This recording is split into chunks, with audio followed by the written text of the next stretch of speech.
السلام علیکم دوستو، محبت ایک فطری احساس ہے۔ تو آج اسی ٹاپک کو لے کر ہم بات کرتے ہیں۔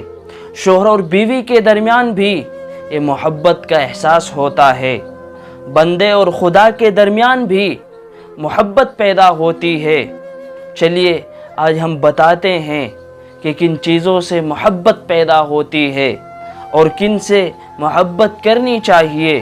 ایک دفعہ آپ کو حواس خمسہ کے ذریعے کسی سے محبت پیدا ہو جاتی ہے، یعنی آپ نے کسی چیز کو دیکھا، آپ کو اچھی لگی اور آپ کو وہ چیز پسند آ گئی، آپ اس کے بغیر رہ نہیں پا رہے ہیں، تو ایک دفعہ محبت کا میڈیم آپ کے حواس خمسہ ہوتے ہیں۔ حواس خمسہ کے ذریعے محبت کی جاتی ہے۔ آپ نے دیکھا اور آپ کو وہ چیز پسند آ گئی اور آپ اس سے محبت کرنے لگے اور آپ کو محبت ہو گئی اور اس انداز میں شادی ہو گئی تو لو میرج ہوگی۔ پھر بعد میں جب حواس خمسہ سے اوپر عقل کی منزل پر آئے تو آپ کو معلوم ہوا کہ یہ میں نے عجلت میں جلدی میں فیصلہ کیا، میں نے تو ایک نظر میں ہی پسند کر لیا تھا اور سمجھ رہا تھا کہ بس یہی حقیقی محبت ہے، حقیقت میں یہی سب کچھ ہے، لیکن حقیقت کچھ اور ہے۔ تو بعض اوقات انسان محبت کرتا ہے تو صرف اپنے حواس خمسہ کو استعمال کرتا ہے، عقل، اور ایک دفعہ انسان حواس کے آگے عقل کی کسوٹی پر محبت کرتا ہے، یعنی عقل کو استعمال کرتا ہے اور سوچتا ہے کہ یہ چیز اچھی ہے، اس میں خوبیاں ہیں، اس کا یہ فائدہ ہے، اس کا پورا تجزیہ کرتا ہے، سمجھتا ہے، پھر اس چیز کو پسند کرتا ہے اور محبت کرتا ہے۔ یہ محبت کافی سنجیدہ ہوتی ہے اور یہ محبت کافی کامیاب ہوتی ہے، اور اس کی بنیاد پر کی گئی شادی بھی زیادہ کامیاب ہوتی ہے۔ یعنی وہ شادی یا محبت جو عقل کی بنیاد پر ہو، پرکھ کر شرائط اور معیار کا خیال رکھتے ہوئے کی جاتی ہے، وہ زیادہ مؤثر ہوتی ہے۔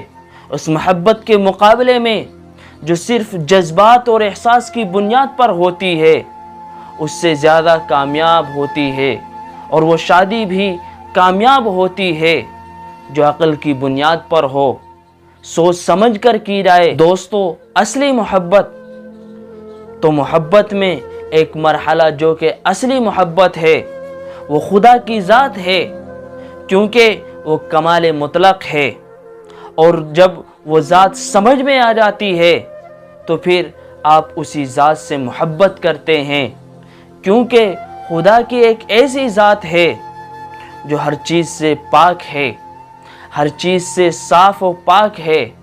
دوستو، اللہ تبارک و تعالیٰ کی محبت ہی ایک حقیقی محبت ہے۔ اللہ تبارک و تعالیٰ کی محبت کی ایک حد معین ہے جس کو قرآن کریم فرماتا ہے، یا ایھا الذین آمنوا لا تلہکم اموالکم ولا اولادکم عن ذکر اللہ۔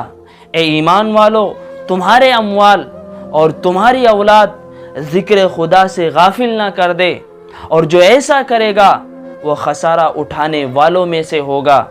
ایک دفعہ آپ محبت کر رہے ہوتے ہیں، الہی محبت یعنی خدا سے محبت کر رہے ہوتے ہیں، جب آپ اپنے حواس اور عقل استعمال کرتے ہیں اور خود کو کمال پر لے جاتے ہیں تو آپ اس نتیجے پر پہنچتے ہیں کہ خدا کی ذات سے ہی محبت کی جائے، وہی محبت کے لائق ہے۔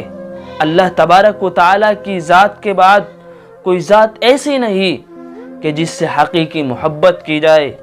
دنیا کی محبت، لوگوں کی محبت، فرینڈ سے محبت ایک مجازی محبت ہے، وہ محبت کسی کام کی نہیں، لیکن اگر اس میں اللہ تبارک و تعالیٰ کی ذات شامل ہو، انسان سے محبت کرنے میں اللہ تبارک و تعالیٰ کی ذات شامل ہو، وہ محبت اللہ کے لیے ہو تو اس میں بھی اجر ملتا ہے۔